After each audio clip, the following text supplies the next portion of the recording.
জেনাকারী পুরুষ আর নারীর শাস্তি দেখেছেন স্পেশাল একটা চুলা, জাহান্নামের ভিতরে স্পেশাল একটা চুলা বানিয়েছেন আল্লাহ পাক, যার নিচের দিকটা এরকম প্রশস্ত, মাথাটা চিকন, নিচ থেকে আগুন দাউ দাউ করে জ্বলছে, আর এই আগুনের সাথে সাথে মানুষগুলো লাফিয়ে উঠছে।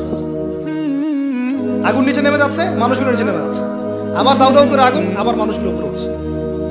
এটা ওদের শাস্তি দেখেছেন নবী সাল্লাল্লাহু আলাইহি ওয়াসাল্লাম, যারা এই উম্মতের জেনা এবং ব্যভিচারে লিপ্ত আছে।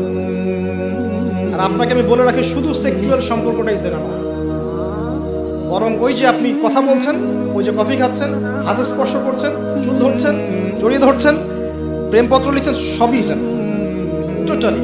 এই প্রতিটা কাজ স্ত্রীর সাথে করলে প্রত্যেকটা কাজের বিনিময়ে নেকি পাবেন, আর এই প্রতিটা কাজ আপনি ওর সাথে করলে আপনি প্রত্যেকটা কাজের বিনিময়ে জাহান্নামের দিকে যাচ্ছেন। শুধু এভাবে স্পর্শ করা, গায়রে মাহরাম মেয়েকে এভাবে স্পর্শ করা, একটা হাদিসে নবীজি বলেছেন মাথার মধ্যে লোহার পেরেক বসানোর চাইতে বেশি জঘন্য কাজ। মানে একবার করে স্পর্শ করার শাস্তি হচ্ছে মাথায় আল্লাহ পাক লোহার পেরেক বসাবে।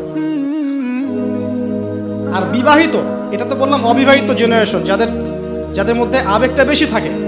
আর যারা বিবাহিত দেখবেন ওদের মধ্যেও বিভিন্ন সিরিয়াল দিয়ে, সিনেমা দিয়ে, মুভি দিয়ে, নাটক দিয়ে পরকীয়ার দিকে উস্কানো হচ্ছে। মনে হচ্ছে পরকীয়া একটা স্বাভাবিক বিষয়।